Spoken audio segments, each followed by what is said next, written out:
I've been on multiple hikes, but I've never actually summited. And the worst part is, I'm currently in a situation where I have to worry about even climbing up 2 sets of stairs. As odd as it looks to take the elevator to every floor of the house, there is a very specific reason for that, which I'll get to in a bit. Last week, I posted a video on trying to summit Kedarkantha, India's most famous winter hike.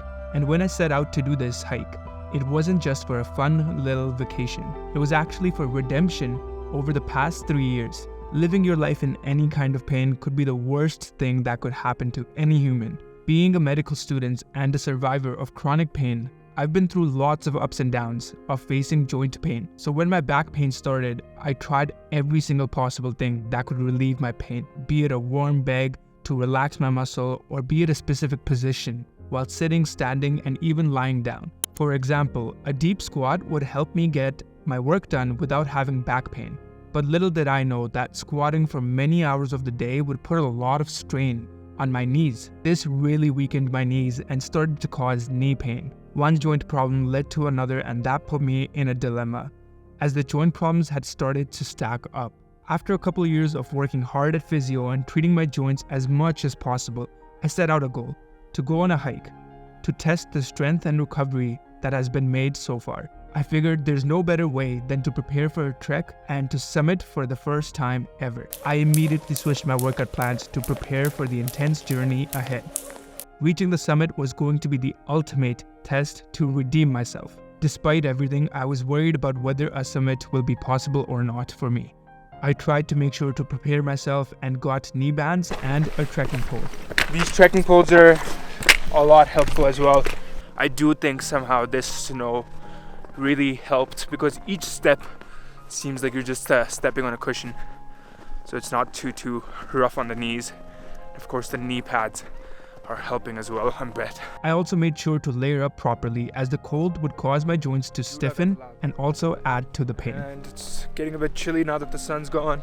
Going to get my base layers on, and tomorrow is going to be a very exciting day. We went with a group, and although I was excited to meet them, the main priority was to really prove to myself that I can consider myself a regular part of society. And I was close to feeling the overwhelming sense of joy after reaching the summit.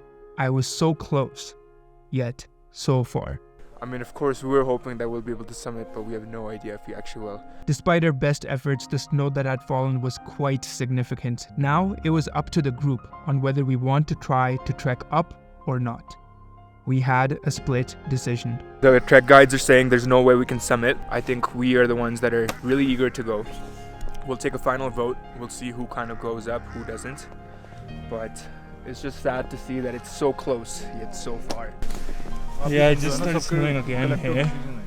This is too much. I was also disappointed that half of the people did not want to go up. I knew that they had different goals, but I was not going to let that stop me from achieving mine. The snowfall continued, and our chances of hiking to the summit came close to none. I was in denial, but ultimately, the decision was obvious. We were not going to be able to reach the summit. On our journey down, all I could think about was how disappointing it is that we couldn't reach the summit.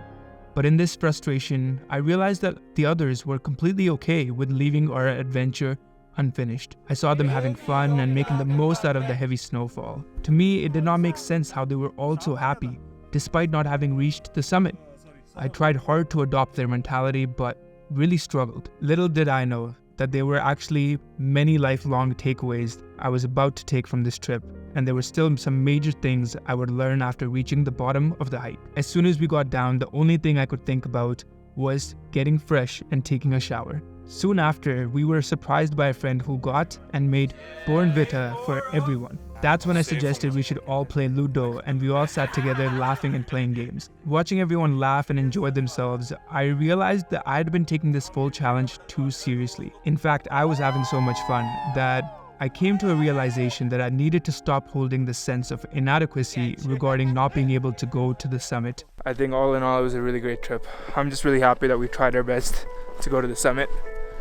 but even this is just super beautiful. In reality, this trip was a lot of fun, and well, it taught me to smell the flowers along the journey, despite how big or different our personal goals may be from others. It's been 2 weeks since we got back, and what an experience that was. I want to share 3 main takeaways from this experience. Number 1 being to not limit your happiness to achieving the goal itself. I know we set these massive goals, say that we'll be happy once we reach this goal, but don't forget to enjoy the journey as well. And that's the biggest thing that I learned from my friends on this trip. I saw myself being upset over the fact that we couldn't reach the summit, and that really took away from my experience. Whereas I could have just enjoyed the process and been proud of myself for being so determined to reach the summit and being happy about that in general, rather than thinking I'll be happy if and only if I reach the summit. The second key takeaway is the fact that movement is key for human health. As we all know, for our physical health, walking is probably one of the best exercises we can put in. And this whole experience just really goes to show that the physio and lifestyle habits really make a difference. But not only that, you actually have to push yourself in your road to recovery as well. For example, in this, I know I took a very extreme measure to go and hike a mountain to see how much I had recovered, but I knew that the hard work I was putting in terms of the gym and my lifestyle was going to contribute towards this. And now that I've actually been on that hike, I feel a lot more confident, and I've actually been starting to push myself even more at the gym.